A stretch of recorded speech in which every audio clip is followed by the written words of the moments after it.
Direto da redação. Mas deixe-me chegar agora a Cláudia Freitas, no Rio de Janeiro, direto do Portal Rio, para retomarmos aqui o fio da meada que foi a eleição de primeiro turno realizada neste domingo em todo o Brasil, dia 12 de outubro, que consumou um segundo turno que vai ser realizado entre o presidente Lula e o ex-presidente Jair Bolsonaro no dia 30 de outubro, vai haver uma outra eleição, e que também consumou a vitória do governador do Rio de Janeiro, Cláudio Castro, no primeiro turno. E Cláudia Freitas conversou com especialistas sobre o tema, pessoas que analisaram esse processo eleitoral, bem como pesquisas eleitorais. Não é isso, Cláudia? Roberto, nós conversamos com dois cientistas políticos, fazendo inclusive um recorte, né, aí para o Rio de Janeiro. O Rio de Janeiro ontem elegeu o seu governador já nesse primeiro turno.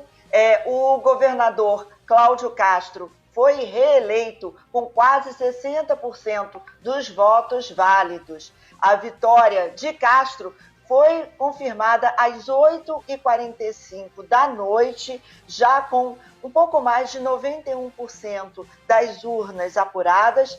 E esse resultado, Roberto, ele contraria as expectativas das pesquisas eleitorais, que apontavam, principalmente agora na reta final, né, um segundo turno no Rio de Janeiro entre o atual governador Cláudio Castro e o candidato do PSB, Marcelo Freixo, que acabou ficando na segunda posição com 27,43% dos votos do eleitorado carioca. Vamos ver como que ficou os outros candidatos, né, as posições dos outros candidatos ao governo do Rio de Janeiro. Rodrigo Neves, do PDT, teve 8,1% dos votos, seguido por Paulo Ganimi, do Novo, com 5,33% dos votos. A candidata Juliette, da Unidade Popular, recebeu 0,33% dos votos. Ciro Garcia, do PSTU, teve 0,15% dos votos. Eduardo Serra, PSB, 0,13%, e Luiz Eugênio, do PCO, recebeu 0,02% dos votos válidos. Logo após a confirmação da sua vitória, Cláudio Castro foi às redes sociais e se manifestou através ali da internet.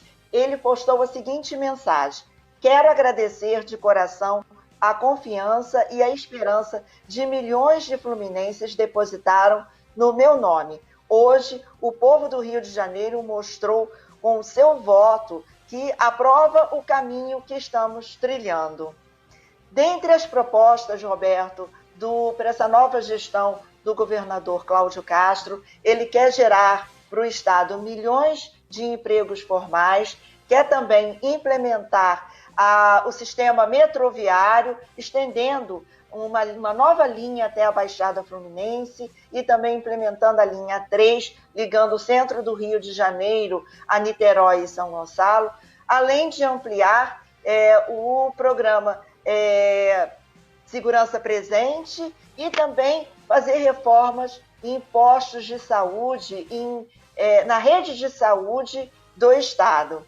Agora, Roberto, nós conversamos com cientistas políticos, nós conversamos principalmente com o Rafael Melo, que é da Universidade Federal do Rio de Janeiro, e ele afirma que a característica dessa próxima gestão, o perfil dessa próxima gestão do governador Cláudio Castro, do PL, vai depender das eleições, né, do resultado das eleições para presidente da República, o que vai acontecer só no dia 30 de outubro, que a tendência é de continuidade, mas que esse modelo de gestão ele vai depender do resultado dessas eleições. Vamos assistir essa entrevista com o cientista político Rafael Melo. Uma força muito grande do chamado campo bolsonarista, onde aqui no Rio Cláudio Castro foi eleito no primeiro turno e Romário eleito senador, como já indicavam algumas pesquisas, principalmente no caso do senador. e um segundo turno numa eleição onde Bolsonaro cresceu muito e deve ser bem acirrado o segundo turno entre Lula e Bolsonaro.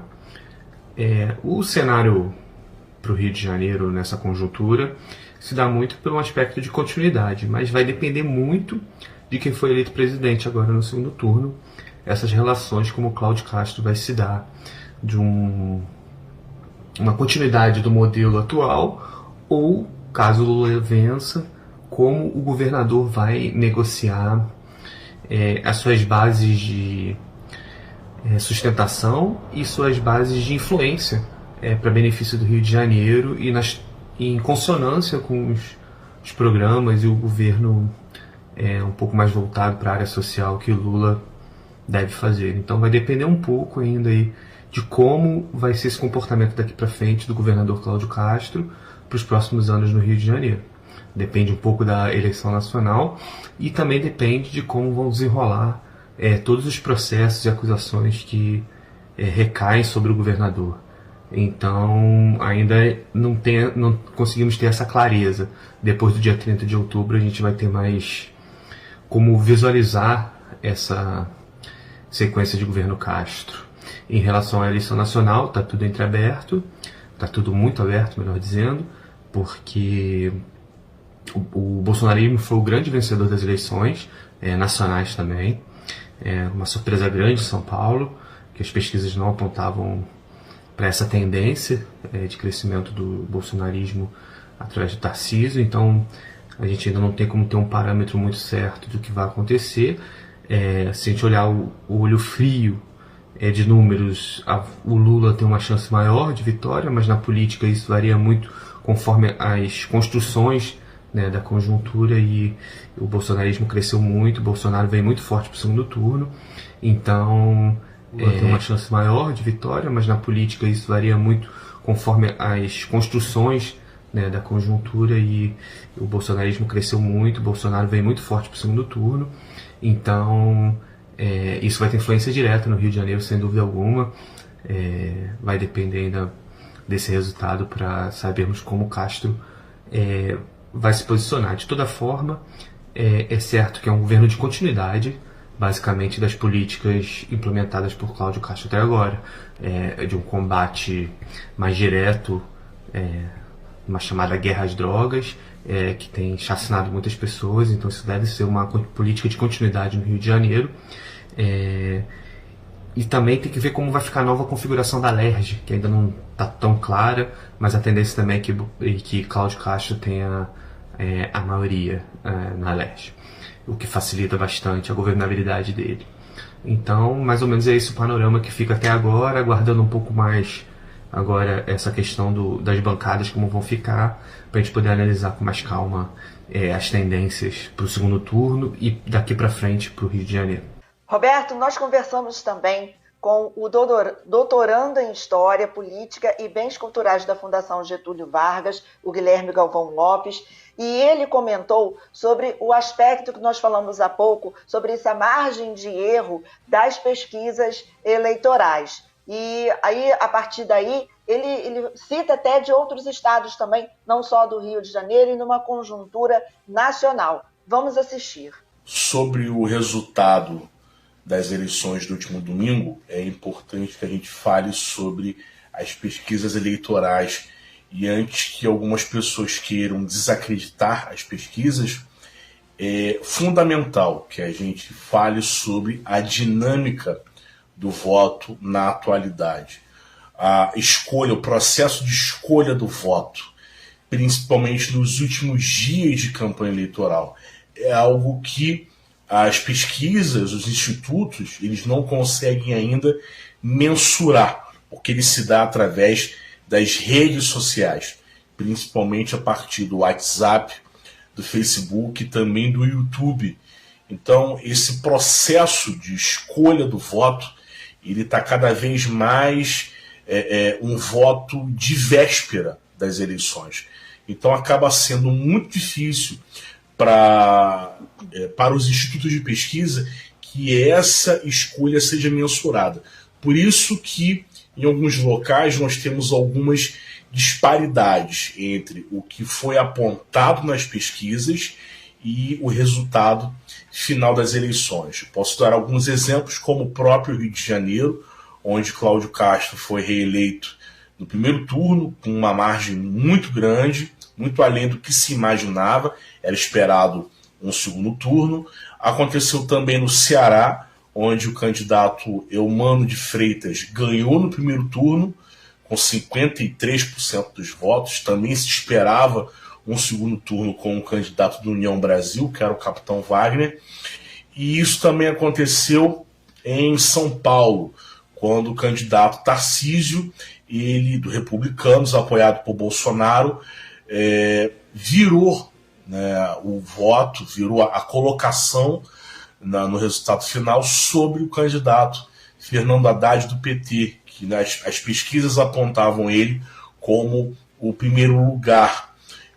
E agora nós teremos o segundo turno, isso já era previsto, mas o quantitativo de votos de cada um foi realmente diferente. Então, eu apontaria não um erro dos institutos, não falhas, não desacreditaria as pesquisas eleitorais, mas esse elemento novo na campanha eleitoral brasileira, que é realmente esse voto de última hora e extremamente dinâmico a partir do uso massivo das redes sociais. Está aí, então, Roberto, a avaliação dos cientistas políticos em relação a esse primeiro turno das eleições no Brasil, no Rio de Janeiro, citando também os outros estados. E, Roberto, no Rio de Janeiro, as eleições foram marcadas por longas filas, assim como nós vimos também em vários outros estados do país. Aqui no Rio de Janeiro, em algumas zonas eleitorais, o tempo de espera para a votação era de mais de 4 horas.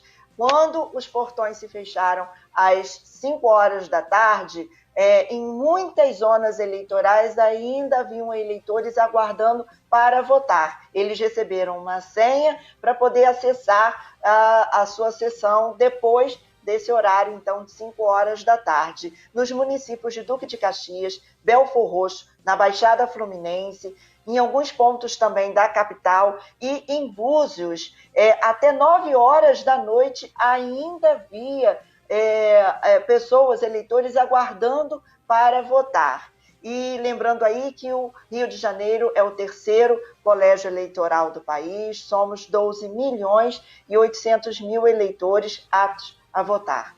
Volto com você no estúdio. Muito obrigado, Cláudia Freitas, do Portal Eu Rio. Bom dia para você, Cláudia. Obrigada, Roberto, para você também e bem-vindo.